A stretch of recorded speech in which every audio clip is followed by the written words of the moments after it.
Welcome to our session. First of all, I would like to thank the Ministry of Environment, Urbanization and Climate Change for giving this opportunity to address you today. As we move further from the goal of limiting global warming to 1.5 degrees, climate-related natural disasters are intensifying globally. We have notable advancement, but it's clear that our time is significantly limited. This Conference of Parties presents a pivotal moment to drive global action forward. And now I think it's time to outline the roadmaps for these pledges and to explore strategies for financing the efforts. COP29 has come to be known as the Finance COP, as you may know. And before starting and introducing our esteemed panelists, allow me to introduce myself and our association and explain why we are organizing this session today. I'm Armağan Vurdu. Since 1996, I have undertaken various roles in the Ministry of Foreign Trade and Ministry of Economy and the INEP Exporters Association. I've served as Commercial Counselor at the London Embassy of Turkey, Chief of Staff of the Trade Minister, Deputy Director General for the European Union, General Director of Turkish Free Zones, and I currently serve as the General Secretary of INEP, Istanbul Mineral and Metals Exporters Association. Our primary mission is to promote exports of our member companies. We represent almost 73,000 member companies in 6 different sectors, namely steel, ferrous and non-ferrous metals, minerals and mining, chemicals and chemical products, electrical and electronics, and jewelry. These sectors constitute around 40% of Turkey's total exports. And the steel sector, the steel industry, remain fundamental to global development, underpinning critical sectors such as automotive and construction. However, the industry also faces pressing environmental challenges, particularly due to its high carbon emissions. And today we are going to address some issues about climate change and the sector's challenges towards it. Now let me introduce our esteemed panelists who represent both the private and civil society, private sector and civil society. Mr. Uğur Dalbeler has been working in the steel sector for many years. He is the Deputy Chairman of the Turkish Steel Exporters Association and Vice Chair at the World Steel Association. He also served as Chairman of International Rebar Producers and Exporters Association between 2004 and 2014. And since January 2005, he has been the CEO of Çolakoğlu Group, a prominent steel company in Turkey. Hasan Akbulut graduated from Middle East Technical University, Metallurgical and Materials Engineering Department in 1989. He started his professional career as a process engineer at Etibank and worked there from 1989 to 1992, and then worked in various departments at Ereğli Iron and Steel Company from 1992 to 2017. After that, he served as refractory production manager at Kumaş Refractories Company. And from 2019 to 2021, he worked as Executive Vice President, Operations at Karabük Iron and Steel Industry. In 2022, he started working as Technical Affairs Director at the Turkish Steel Producers Association, where he is still currently employed. He has a keen interest in decarbonization activities, actively supporting and participating in the decarbonization efforts of the Turkish steel industry. Mr. Dursun Baş is a researcher and coordinator for Istanbul Policy Center's decarbonization of the Turkish steel sector and promoting the just transition in Turkey projects. IPC is a global policy research institution specializing in key social and political issues, including climate change, He has been an expert in the transposing and implementation of environmental and climate policies in Turkey since 2010. He's a graduate of Middle East Technical University, Biological Science and Environmental Engineering.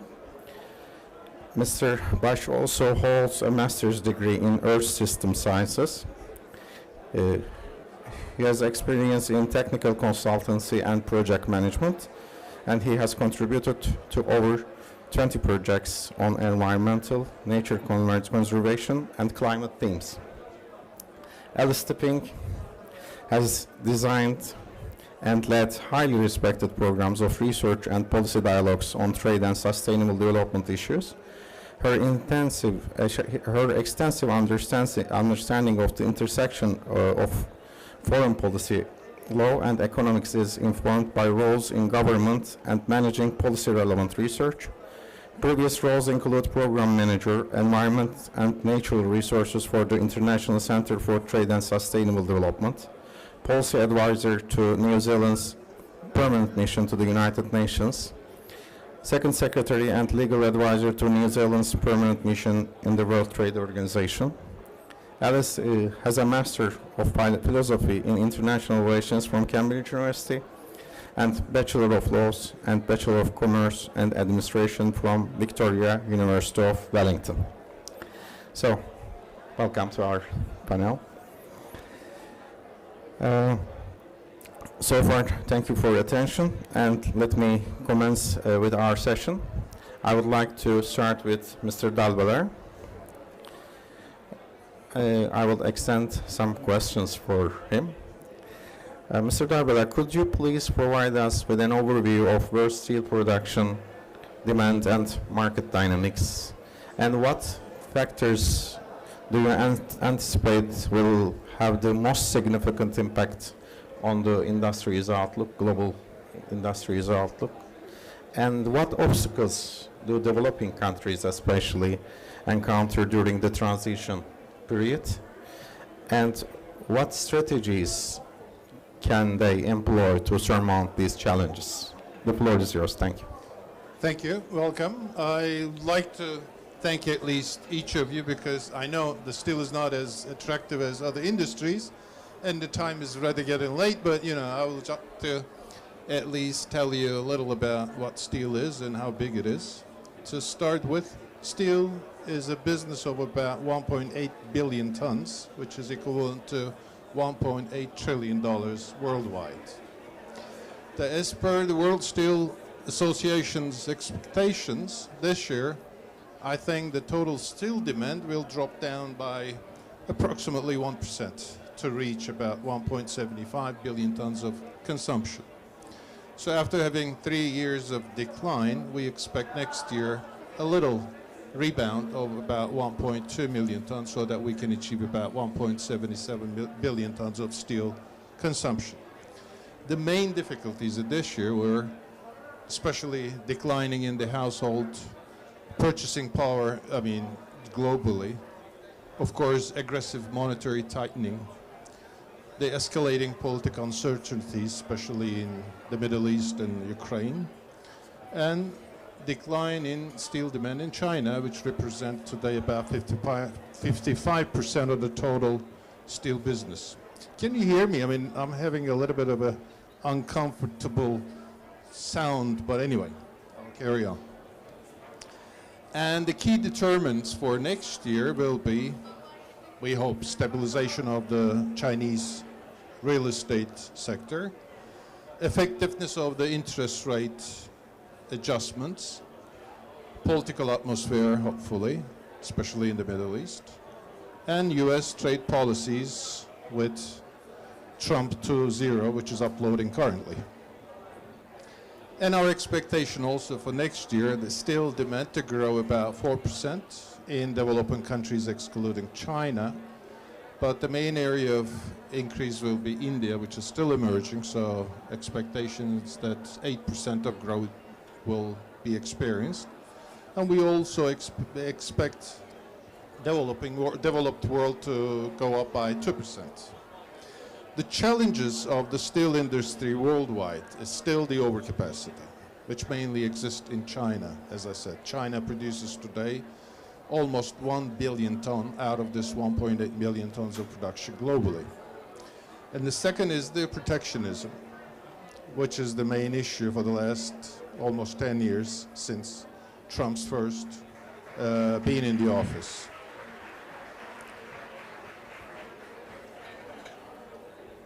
We as the steel industry have been discussing about the overcapacity for the last 25 years, but the main subject of discussion for the last 10 years was the protectionism, because after China is being so powerful as far as steel production is concerned, of course, especially the West, starting with the US and Europe, start taking some restrictions, some measures against their aggressive approach on the steel trade. But the last 5 years, as steel industry, we talk nothing but the clean steel. Because as you know, there's 7% of the total emission being addressed to our industry. So they believe we're one of the most polluting industries in the world. But without having steel in our lives, of course, nothing really can be done. So we have to find a solution to this issue. Almost all the steel companies, just like all the governments, have announced their commitments to become carbon neutral by 2050 and have a progress to reduce along the way. But so far, all the studies and researches are showing that we are at the beginning of a long and challenging journey. So it's not going to be as easy as we thought it would be at the beginning. So we should start with the World Steel key findings about these challenges. Number one, the steel industry will still be increasing its emission for the next maybe 3 or 4 years because the steel production will keep increasing. So we don't expect the emission to be reduced up until 2030. So we haven't yet reached the peak. But then afterwards, we might start seeing some decreases. We estimate a total of 3.7 billion tons of carbon dioxide to be reduced maybe down to 3 billion tons by 2040, meaning today we generate approximately almost 2 tons of carbon dioxide for each ton of steel that we generate, might go down to 1.5 tons. However, we are still much away from the International Agency Energy's net zero emission target because, first of all, the affordable the hydrogen is growing very, very slow. The second, one of the solutions that we believe will be the carbon capture, is also growing quite slowly. And because of what I have just told you about being the tough business, the profitability is already eroded over the last 5 years. So the industry doesn't generate enough cash to fund all these projects.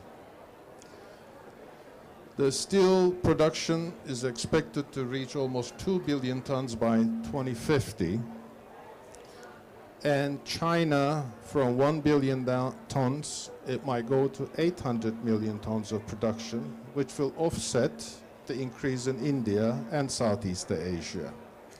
So as I said, the total emission will remain on the high side for a while. Maybe it will start decreasing after 2040. The main driving factors for the decarbonization are, number one, is the production level, of course. The more you produce, the more carbon dioxide you generate.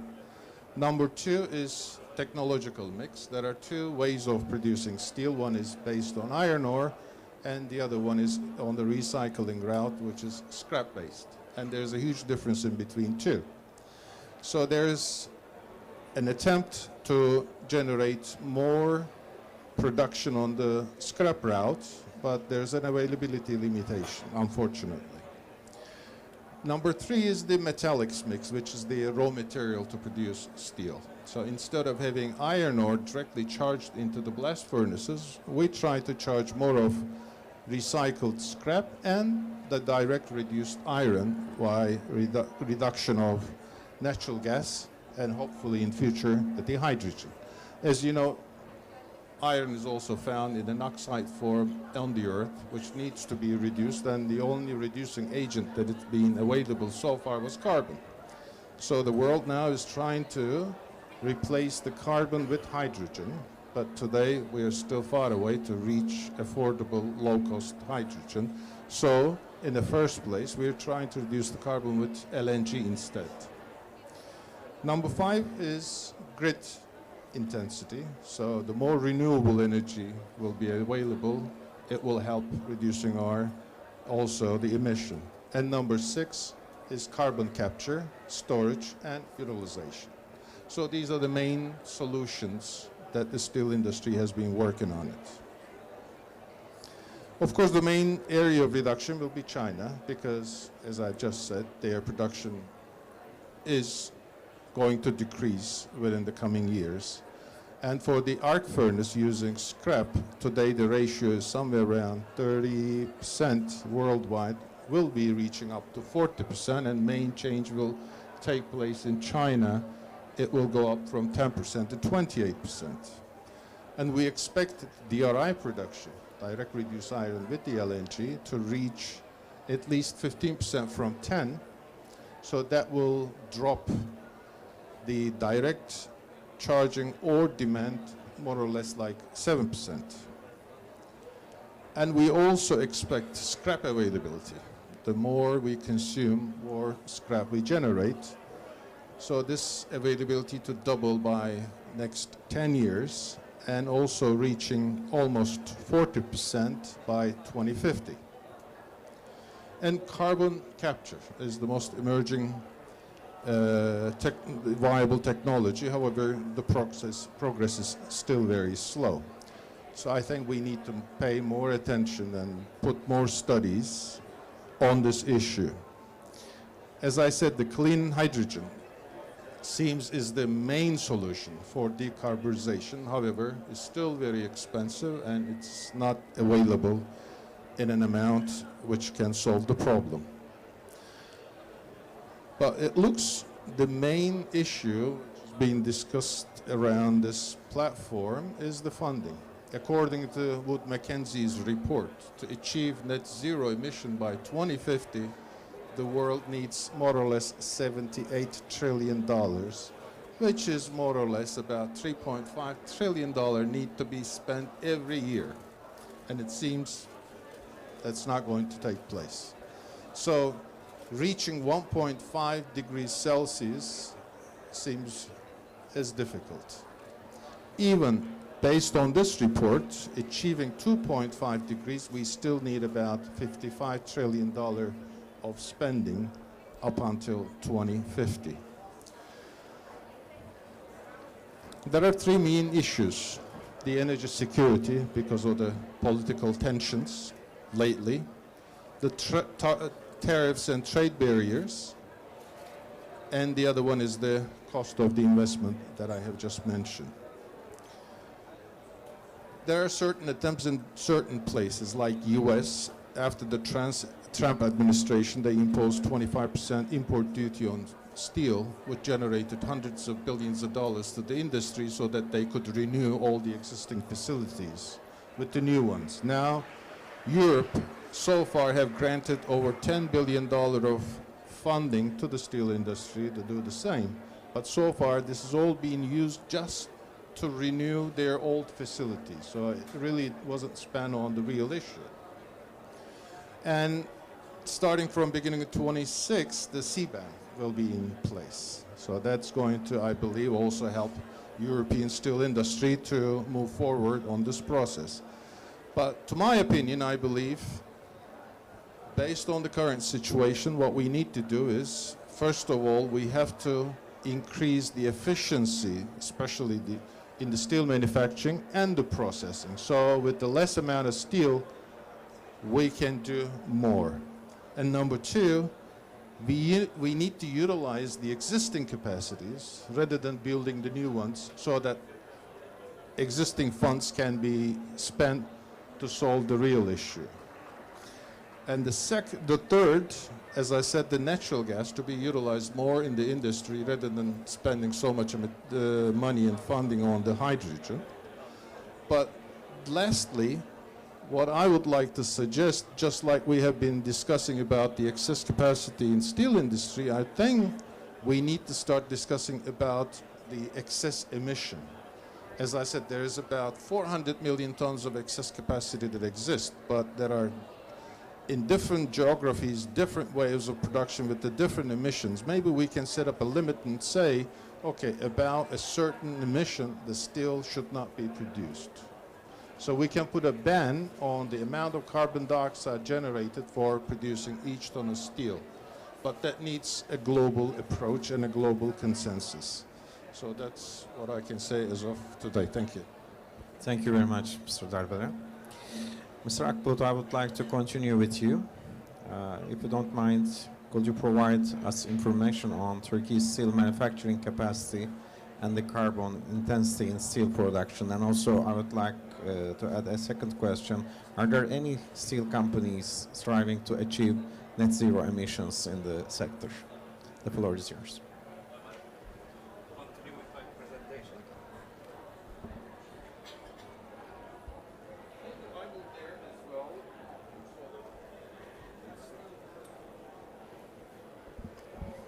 Thank you for your attendance. I want to start with the structure of the steel industry in Turkey. And this is the graphical distribution of steel plants in Turkey. There is 42 crude steel production plants, and 3 of them is integrated iron and steel plant, 28 is electric arc furnace, and 11 induction furnace. Totally 42 plants in all over the Turkey.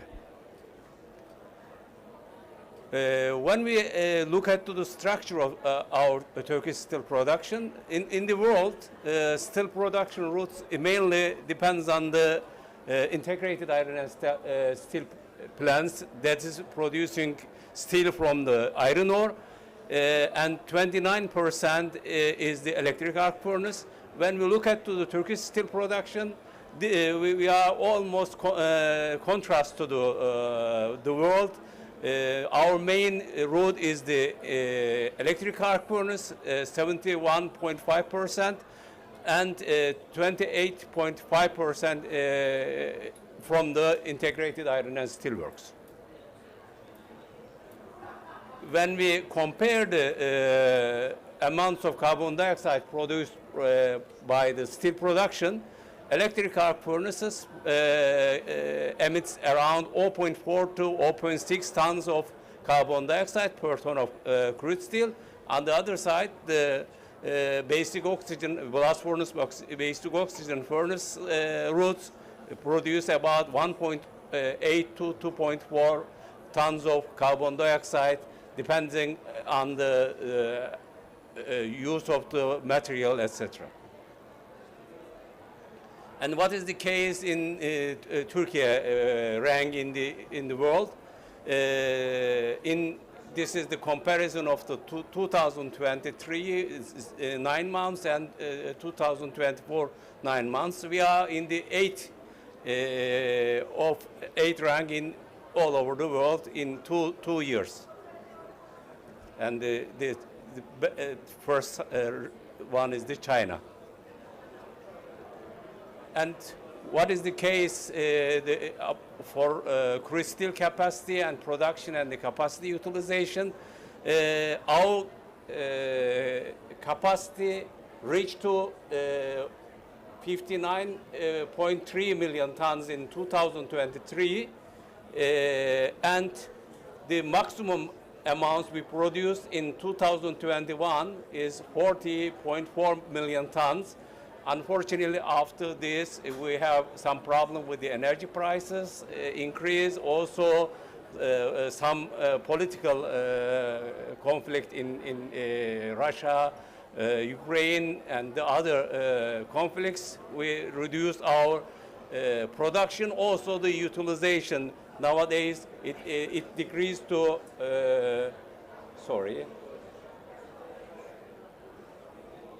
55.1 in the 2023. I hope we will increase again to 74.8% capacity utilization in next years. And what are our target in 2053 is 98.8 million tons of production total. Today, as I told before, our capacity is 59.9, and this capacity is coming from the 75% from the electric arc furnace and 25% from the integrated iron and steel works. When we come to the 2053, our electric arc furnace capacity will be 85%, and 15% will be coming from the integrated iron and steel work. What are we doing for the decarbonization pathway? There are some initiatives and working groups governed by the government side. There are some different working groups. It is related with carbon border adjustment mechanism, technological transformation development, emission trading system, national carbon pricing, and impact of climate change and sustainable development. In all these working groups, we participate, Turkish steel producers and association participate in these works. And this year, at the September, our Ministry of Industry and Technology declared our Turkish steel sector's technological transformation pathway. I will not go into the details. We are two different pathways. One is the low carbon pathway scenario and the frontier technology scenario. As you can see, there are use of the best available technicians to the use of the DRI, use of the production of the hydrogen, and use of the hydrogen in the steel industry, also the carbon capture and utilization, and also some biofuels used in the steel industry. Okay, we have a pathway. Unfortunately, we need a lot of finance. And this is the case in some examples. This is in March of 2024. After that, I'm sure there are some declaration of the European steel industry. They're getting some funds from the government. And we just go a few years back and see that in 2021, European steel industry gets about 10.1 billion US dollar from the government. And 2022, they get 226.2 billion US dollar from the government. This includes some high energy because of the energy support provided by the producers.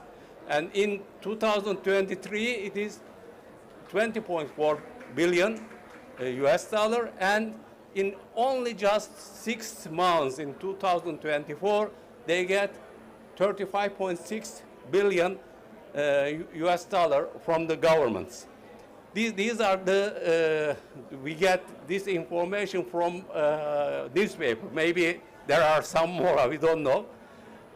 As we know, during the years, we have a European Coal and Steel Committee, and in there, they say there will be no single penny to steel industry. They start with this.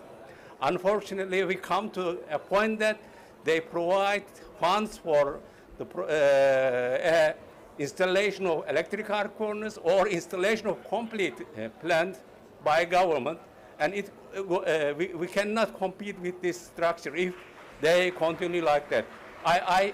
This is the words by I think Belgium ministry.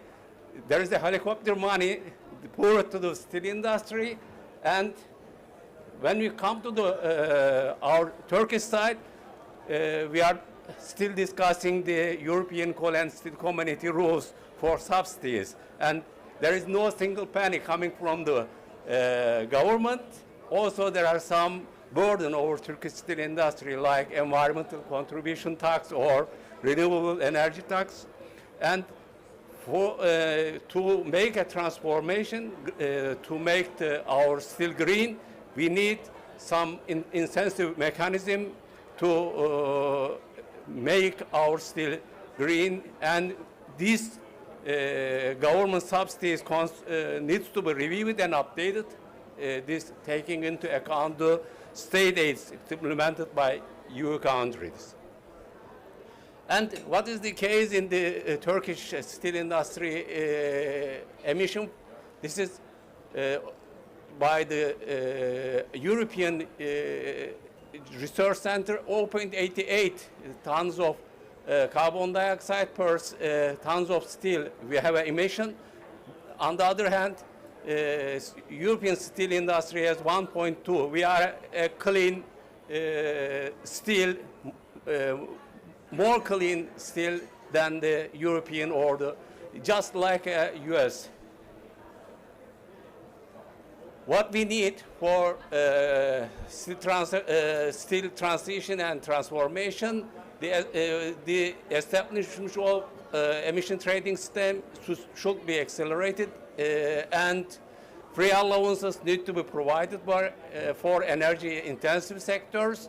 And as steel industry, we confirm that necessary investments must be made to reduce greenhouse gases by providing the necessary support from the funds and budgets by governments as in the rest of the developed countries.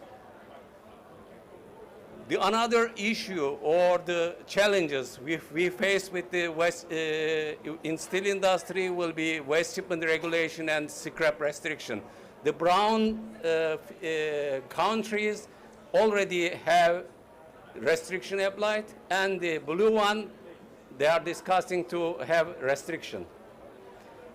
And there is a, as the Green Deal concept is talking, there is a lot of electric arc furnace investment, and for that reason, there are attempts to limit stick scrap exports from European Union, and however, Turkish steel producers anticipate that export measures specifically brought with this revision may cause unjustifiable impediments to the scrap exports. These unfavorable anticipations are also shared by European recycling industries as well. One of the major shared criticism toward this amendment is that it's seen as efforts to provide scrap to European Union steel producers under more favorable conditions, namely easy access to cheaper scrap. And we have banning the European scrap exports is normally not possible because we have a free trade agreements between European coal and steel community. Also we have a general agreement on tariffs and trade. Normally, Europe cannot ban export to Turkey, but we will see in recent years, coming years, let's say. And also, the same thing is declared by the Bureau of International Recycling on just 13th of October. According to the beer, free trade needed for global sustainability, an efficient and competitive market. Trade barriers create a competitive disadvantage for recyclers, effect on investment, employment, and innovation, recycling industry representation in decision making. Okay, we believe that European Union has a good goal to first carbon-free or first climate-neutral continent in the world, and we will fully support that. However, European Union should keep in mind that we live as neighbors countries, and cleaning the atmosphere of the Europe will not help to the global problem. The banning of the steel scrap should influence the Turkish steel industry, the decarbonization pathway very much. One other issue is the CBAM. This cannot be used as a non-tariff barrier trade because, as we know, we see that almost all underdeveloped or developing countries are saying their criticism on that, and there are declarations related to it from India, South Africa, South Korea, and this should be maybe this period should be extended in a giving more time on that. And I want to conclude with these words. On 24 of October, European Central Bank chief said, trade restrictions hold back prosperity. Periods of barriers in history have not been periods of prosperity. Strong leadership, says Christine Lagarde. Thank you. Thank you. Thank you, Mr. Akbulut. I would like to continue with Mr. Bash. Mr. Bash, I want to continue discussing the decarbonization of the industry. What's your assessment of the Turkish crude steel industry's current performance in terms of greenhouse gas emissions, and what could be the suggestions for 2030? And also, what's the role of energy transition, coal phase out in decarbonization of the steel industry? Let's hear from you. Thank you very much, Mr. Arman. And I'd like to thank the IMMIP to include us in that panel. Thanks to their kind invitation, I would like to share our ongoing study results on steel decarbonization, current state of affairs regarding the crude steel producers rather than whole sector. And let me introduce my organization. You have already heard that it is international level Policy Research Institute, which is based in Istanbul as a part of Sabancı University. There are 6 different main study areas. Climate policy is one of them. And other than the steel studies, what we do is we are trying to build analytical base for the 2050 decarbonization of Turkish economy reports. You can also find the other decarbonization pathways reports in that website. And I will just try to introduce why we are doing this study and what are the main insights from our site visits and interviews as a scorecard at the end of my presentation. Time to time, I will also touch upon some historical things as well to make it more fancy for the real ongoing political economy behind the steel decarbonization. And this is one of the oldest steel plant in Turkey. It is also based in Istanbul before Turkish Republic times. Okay, let's go on, and you will heard many times Demir, Erdemir, Kardemir, İsdemir, and you will heard Diler Demir Çelik or Asil Çelik. And Demir means iron and Çelik means steel. This is also help us to understand why are the company names are like that. I'm just giving some seconds to check it. And we have very long, common, let's say, language family with the let me check which countries. So the Turkic countries are used the same word for the iron in general. Okay, let's move on the evolution of Turkish steel industry. It will provide why Turkish steel industry has a 2 different division of the crude steel tax. I mean, these are the big guys, thanks to different finance from different countries. The first BF plant has been supported by England. The second one was supported by American finance supports, and the third one, the Soviet money, was there to build our third largest, the first and the third integrated steel plants in Turkey. And as I said, there are 2 main basic divisions before 80s and after 80s, thanks to the state supports in terms of providing export-oriented economy policy chosen by the liberal market times of the 80s. There there became many different EAF plants which are based on scrap. And before that, 80s, there are some big ones as well. Some of them has closed, not shown here, but these are the active ones that works on scrap-based crude steel production in Turkey. As you can see, 80s is the first accelerated phase, and the 2000s are also the second acceleration phase of Turkish steel industry. And thanks to being very close to European markets and the other Middle East and the Middle East country markets, this trade advantage also made this capacity increase and the production increase as well. And what we studied in our recent report, we are just trying to understand what are the main GHG emission sources from BF both plants and the EAF, scrap-based EAF plants. And it is so obvious. The coal is the main source of GHG emissions from integrated steel plants. And for the EAFs, this situation is somehow mixed.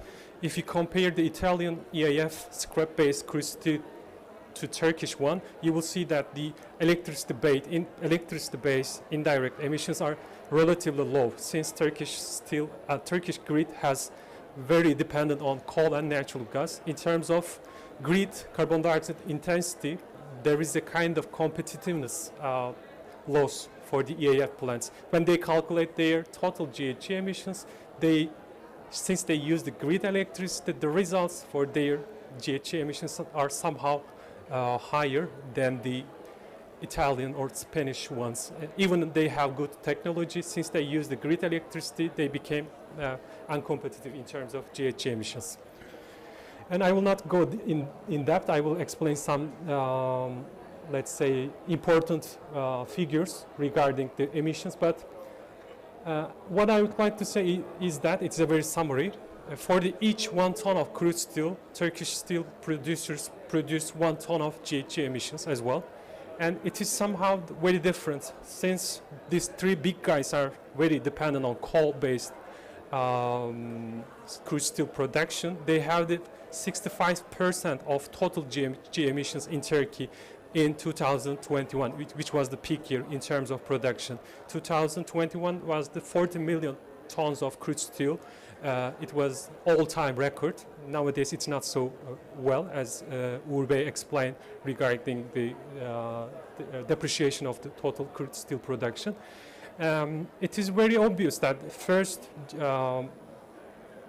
or most important thing for the BF both plants to reduce their coal dependency, either choosing a different reductants, either hydrogen or other alternative technologies. But the situation is not very comparable with the European guys or the Japan guys or the South Korean BF both plants. They have somehow good amount of money to transform their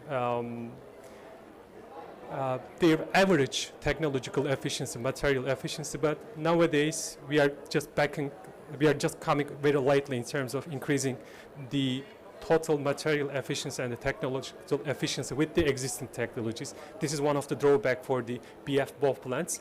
And regarding the EAFs, yes, when you consider the whole country average, it is okay in terms of weighted average. But if you go further, if you compare EAF in Spain, in Italy and Turkey, it changed in terms of GHG intensity. And the thing is that if you add more capacity in the system, even you have very low GHG intensity, EAFs will be very large in terms of crude steel production, and this figure could be 50% and 50% rather than 65 to 35. That's why it is also a capacity issue. We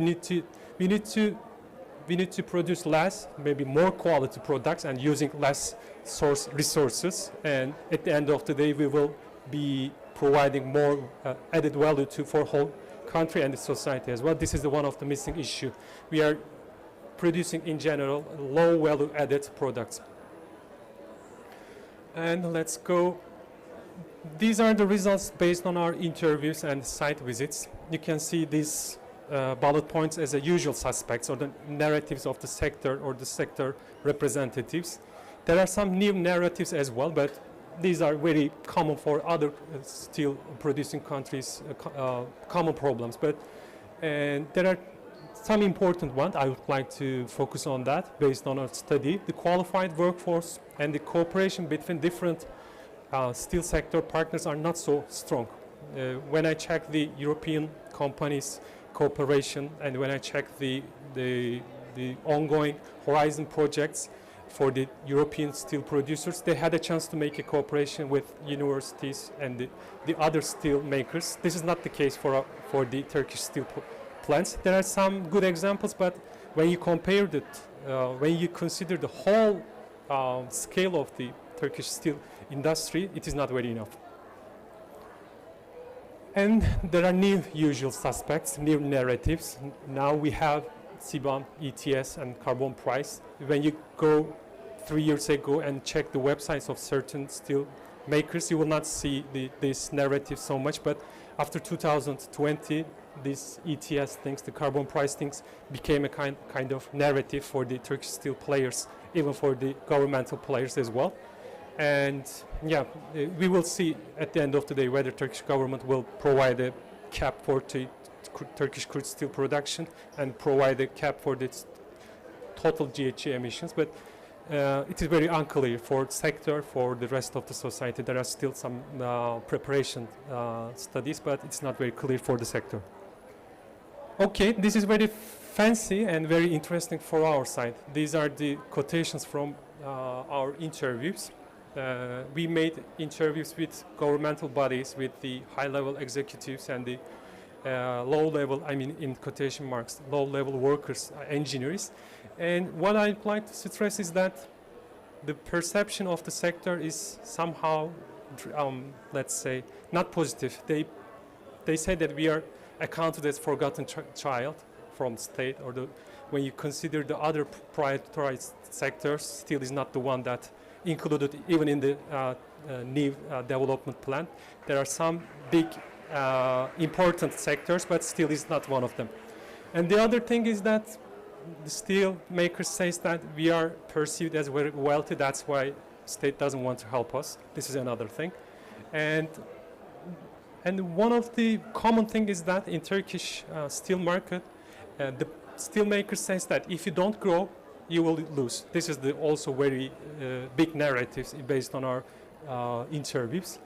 And they say that we are losing our competitive edge. This is very obvious in the interviews, and the figures are also showing that they are losing this competitive edge.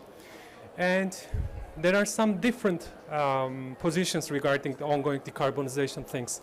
Some of them conservatives, they say that dirt is still invented. What happened? We are just producing crude steel. What in the earth this dirt still has just arrived to Turkey? And some of them is already know that this is a market issue or the competitiveness issue, and they said that the customers started to ask them, what about your carbon footprint? And the other ones, I mean the more progressive one also started to produce their EPD, Environmental Product Declaration reports. They started to prepare their sustainability report, although it is very late for some of them. The steel sector accepted this game. This is one of the main conclusions from our study. They don't put themselves at the opposite side of the ongoing decarbonization wind. Tabii ki. And let me move on the last slide. This is the one of the main results from our desktop studies plus interviews. The red ones shows the negative progress, and the green ones show positive progress. Yeah, we don't have any progress in the qualified steel or value-added steel in terms of total production, but we have a very bad or very negative progress in terms of capacity increase for EAF-based construction steel things. And although we made a good progress for the flat steel production, we still need the more qualified crude steel production. We need to produce less but more qualified one. And we use less electricity and the less resources, but we will make the same wealth for the rest of the society. And we don't have any ETS legislation. It is under preparation, but other than ETS legislation, we don't have industrial emission legislation as well. This is also very important in terms of performance of the steel plants, energy efficiency, material efficiency, and we don't have permit system to let us to steel plants which are not very effective. But if you have your environmental impact assessment report, you can also open new EAF plant. But we need to more license-based thing to make it more effective for the resources and for the earning from the sector. Then one final thing regarding the EAFs. For example, in Italy, I think there are some examples for the use of waste heat. We have maybe 24 different EAFs, but we don't have waste heat recovery system for the EAFs, which can also decrease 20-25% of your energy consumption. That's why I can say that we are in a not bad position, but we need to increase our efforts in terms of making all the links to red to green. Yeah, thank you.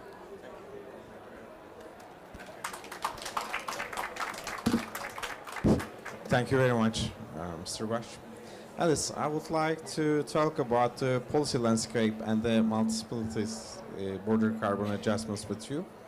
Could you discuss the policy landscape surrounding BCAs and the key aspects where international cooperation is needed to ensure the effectiveness and fairness of the mechanisms, and particularly for developing countries, of course? And also, how can revenues generated from adjustment mechanisms contribute to the decarbonization of the sector? Thank you.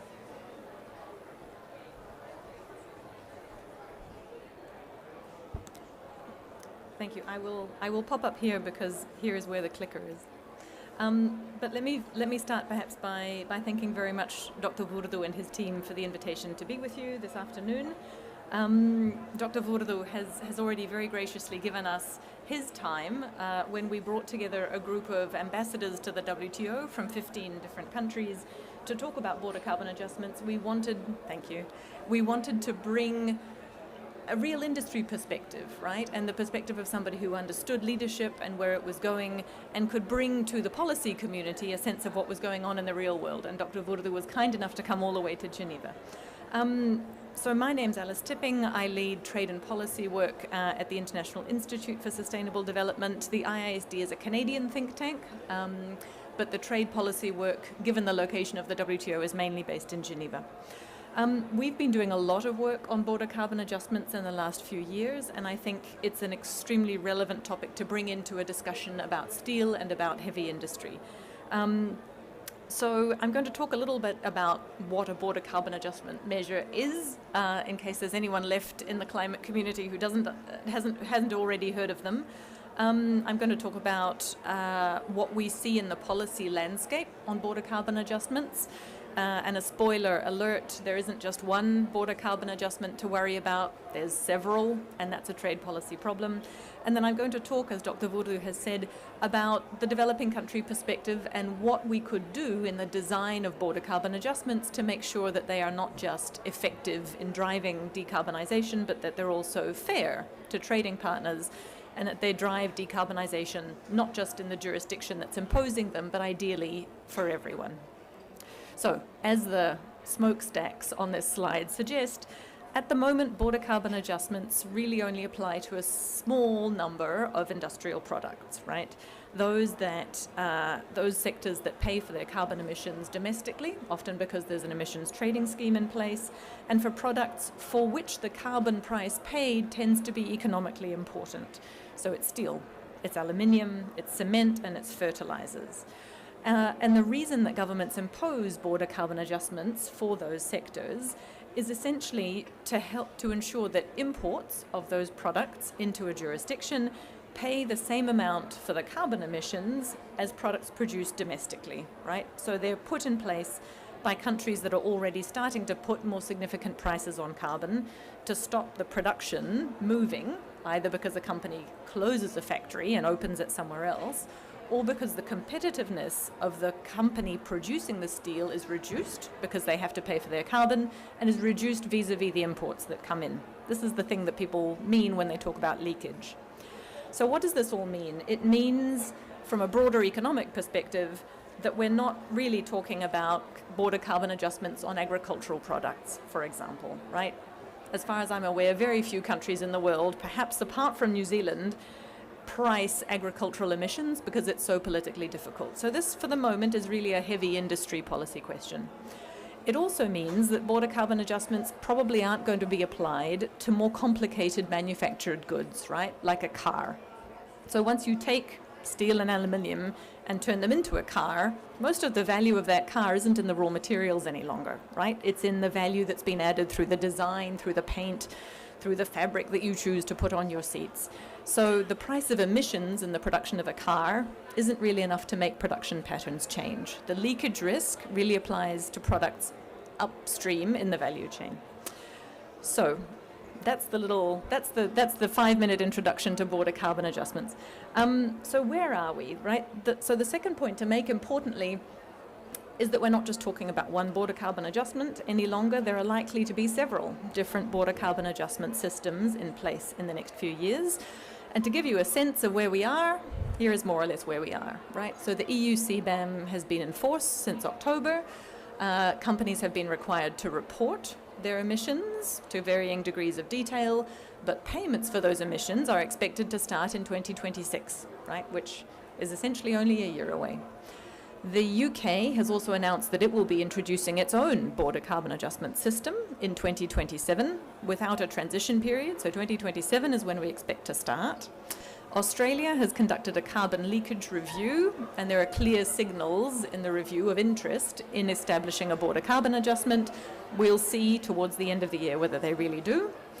And in the United States, everything's all up in the air at the moment, but there have been a number of proposals before the US Congress to establish tariffs or import protections, import prices, some which are linked to emissions domestically and many which are linked to emissions overseas. There are a number of discussions going on that we're aware of in Japan, in Chinese Taipei, and in many other countries about what will happen as carbon prices rise. Right? So from a trade policy perspective, this is a real challenge, right? And there are three parts to this challenge. So the first challenge is what we refer to as the spaghetti bowl, right? If you can imagine a bowl of spaghetti, there are many, many, many different systems and requirements and ways of reporting carbon emissions.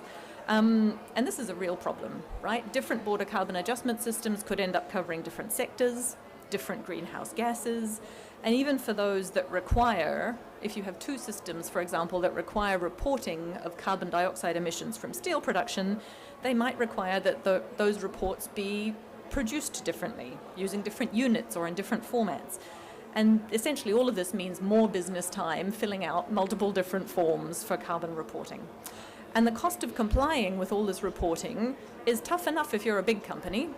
If you're a smaller producer or a producer in a country whose government doesn't have a lot of resources to support you, i.e. a developing country, there's a real inequity in this. The impact could be disproportionate even if the same measure applies theoretically the same to different companies in different places.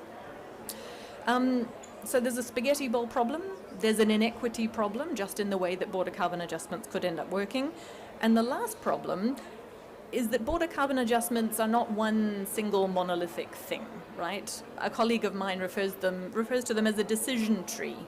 You can put your cursor, you can design your policy anywhere along the spectrum between pure environmental protection and pure industrial protection. And wealthier countries, we worry, could use border carbon adjustments more to protect their own domestic industries than to protect the environment. So what can we do? The first, and this is a big topic of conversation in Geneva in the trade system, is to try and make border carbon adjustment systems interoperable in some sense, right? To minimize the paperwork businesses have to do and to minimize the confusion that might arise from very different requirements. The second is essentially to do as much as possible to help developing country businesses comply. And that might be making systems more transparent, making policies more transparent so you know what's coming, and providing support to businesses that need it to decarbonize. And here's where a lot of the financing discussion comes in, and we can get to this in the discussion. So a lot of our work has been to help trade ministries in Geneva across a wide range think about these problems and realize that they need to talk to each other about it. But let me come back to one issue, and Dr. Woodley mentioned this at the beginning. let me come back to the question of support for decarbonisation, because one of the topics that has come up a lot in our discussions with stakeholders and our discussions with companies and governments is this question of what happens to the revenues from a border carbon adjustment system, right? Neither of the border carbon adjustment systems currently in legislation, either in the EU or in the UK, plan to give any of the BCA revenue back. Most of the revenue is planned simply to be allocated to general budgets. Now, we're not talking about huge amounts of money. The EU CBAM might produce at maximum about $2 billion a year, $1 billion here and $1 billion there, and soon you're talking about real money. But the question is, what happens to that revenue, and could it be used to help other countries and other sectors decarbonize, right? And one of the ideas that's come up in a lot of our stakeholder conversations is the idea that revenues could be dedicated not just to be provided back to companies, but to help establish systems for monitoring, reporting, and verifying emissions. And the beauty of this is that it's policy neutral in the sense that every country needs better monitoring, reporting, and verification systems. It doesn't require you to use that MRB to establish an emissions trading system. You can do whatever you like with that information, but everyone will need that information. We think there's a couple of useful facets to this idea, and the first is about policy coherence, right? If you actually return some of the revenues from border carbon adjustments to the companies and the countries that need it, you're helping to accelerate everyone's decarbonisation, not just your own company's decarbonisation. And as we will hear many times this week and next, this is a global problem, right? And I think as somebody else mentioned earlier, the EU can clean up its atmosphere, but at the end of the day, it is a global atmosphere, right? And leadership means bringing everyone along with you. We also think that there's a useful political signalling element here. Many of the concerns that come up around border carbon adjustments, and we saw this in the basic proposal earlier this week about unilateral trade measures, many of the concerns relate to the perceived unfairness of border carbon adjustments and the fear that they will turn into protectionist tools. If the revenues are clearly used, and you don't have to hypothecate it directly, you can use an aid budget to balance.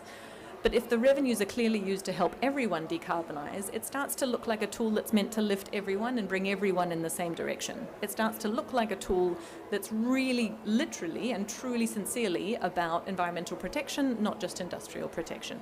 And we think in the current political climate, that's probably a useful direction to go in. And I will leave it there.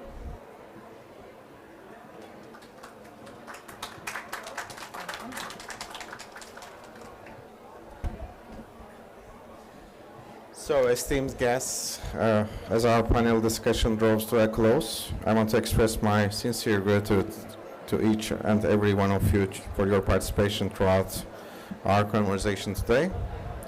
And the exchange of knowledge and ideas here today is very critical as we strive to meet our decarbonization targets and build a more sustainable future. The commitment to innovation, investment, and collaboration will be the key in navigating these emerging challenges. Thank you once again for your participation and commitment to positive change. Let us take the insights gained from today's discussion and turn them into meaningful action to work together towards a resilient and sustainable steel industry. If you have any questions for our speakers, you may address. Please.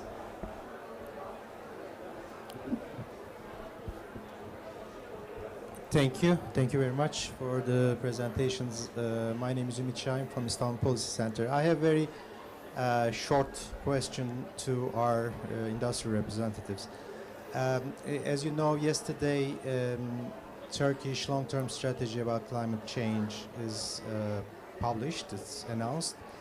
And there is a very clear target about steel industry in this long-term strategy, which is 20% reduction in 2040 and 99% reduction in 1953. From your perspective, what is your take on this? And especially, what do you think about only 20% until 2040, and then very sharp decrease in 13 years? How do you feel like that in terms of both finance and technology? As I try to explain, I mean, the commitments is something, but realization is another one.